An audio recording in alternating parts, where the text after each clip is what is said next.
Muito obrigada, Sra. Coordenadora, senhores e senhores deputados. Cumprimento as senhoras doutoras Ana Sofia Gomes, Ana Cristina de Sousa e doutora Joana Pinto Coelho.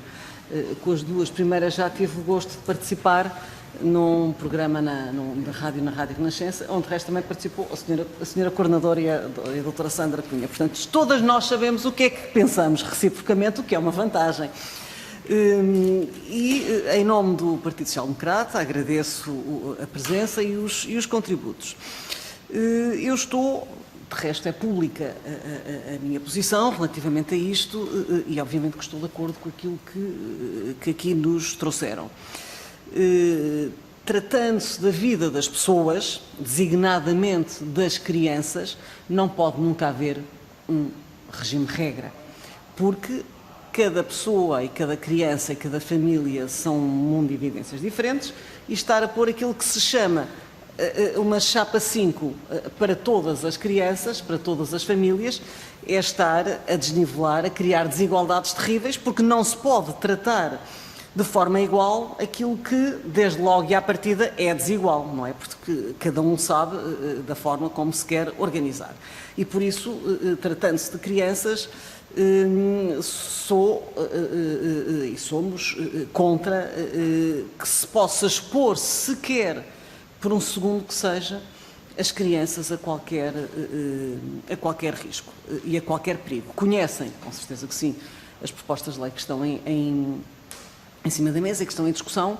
O atual artigo 1906, como as senhoras doutoras referiram, permite, obviamente, o estabelecimento da residência alternada e tanto permite que os nossos tribunais têm sido pródigos e abundantes em preferir decisões, mesmo sem ser por acordo, obviamente, porque aqui o que está em causa é quando não há acordo, em que está estabelecida a residência alternada, desde que estejam verificados determinados pressupostos, porque, como disseram e muito bem, para que a criança também não possa ter uma vida a duas velocidades, para que as questões da vida normal, da educação, das rotinas das crianças não sejam. Imaginemos que a residência alternada está estabelecida em períodos de semanais, numa semana é assim e na semana assado, e na semana seguinte é assado. Portanto, isto aqui não pode acontecer. Também me parece, e tenho dito isto muitas vezes, que não é esta a sede, nem pode ser esta a sede para se esgrimirem argumentos de igualdade de género, porque a criança nasceu e não pediu para nascer. Portanto, aqui não estamos a ver, nem estamos a regatear quem é que vai passar mais tempo, quem é que vai passar menos tempo, quem é que fica mais prejudicada, como também já aqui ouvimos. Portanto, não é isto que nos interessa.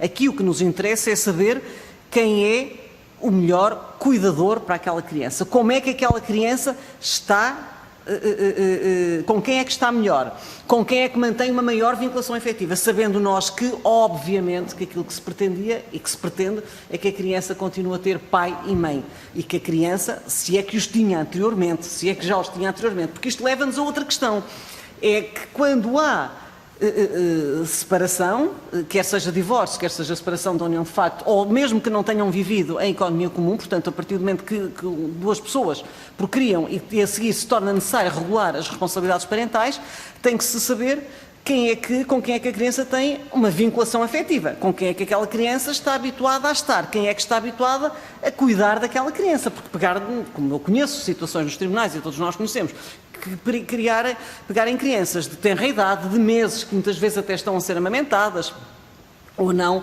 mas e de repente andam de umas casas para as outras e muitas vezes sem sequer, quando os progenitores nem sequer falam entre si. E nós sabemos que há situações, e conhecemos, e são abundantes as situações, em que uma criança, por exemplo, está doente, está a tomar um antibiótico, está a tomar um medicamento, e quando passa para as mãos do outro progenitor, nem sequer esta referência, não só não vão os medicamentos, não vai a receita médica, nem sequer transmitem o que é que dizem, o que é que os médicos disseram. Portanto, estas situações, esta é a vida, é aquilo que eu digo muitas vezes, o legislador não pode estar divorciado, nem pode estar aliado da vida em concreto. O legislador tem que conhecer a vida, tem que perceber como é que se vai regular a vida daquelas pessoas e isto acontece. E quem anda nos tribunais e quem vive e quem passa por elas sabe que isto que acontece. E por isso eu não posso estar mais de acordo porque não pode haver Não podemos ter uma chapa na cabeça a dizer isto agora é assim, eu acho que os senhores todos vão dividir o tempo das criancinhas e fica tudo como Deus com os anjos. Isto não pode acontecer de maneira nenhuma.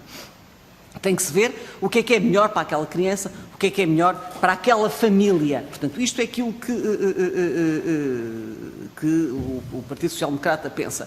Cuidado também, e não posso deixar de chamar aqui a atenção, cuidado, e foi a doutora Ana Sofia Gomes que falou disto, de que não se mudam mentalidades por decreto, mas ajuda. É verdade, mas cuidado porque a experiência tem-nos referido que quando os progenitores não querem ter as crianças, e temos tido recentemente situações absolutamente dramáticas,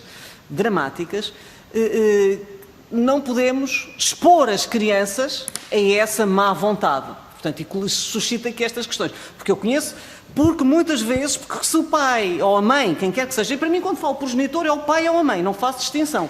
Tenho dito muitas vezes, conheço belíssimas mães, péssimas mães, conheço belíssimos pais, conheço péssimos pais. Portanto, aqui o que está em causa é o progenitor. Qual é o ser humano? É o ser humano que está em causa. Para concluir, Sra. Deputada. Muito obrigado, Sr. Presidente, vou concluir. Aqui acontece muitas vezes que quando não querem, quando não têm uma vinculação afetiva, o que é que pode acontecer àquela criança que lhes é entregue e que necessita de cuidados específicos?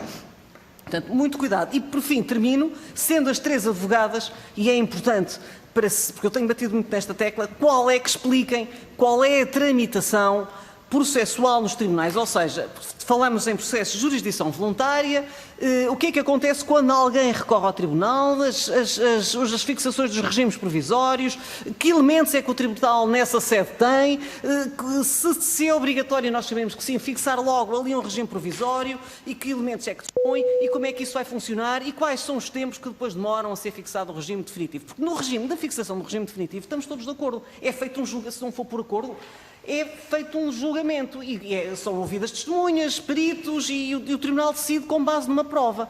Agora, na fixação do regime provisório, não, é o olhómetro, não é? É cheirómetro, como se costuma dizer, não tem nenhum elementos. E é isso que eu queria, estas questões que eu queria suscitar às senhores doutores. Muito obrigada, Sra. Deputada.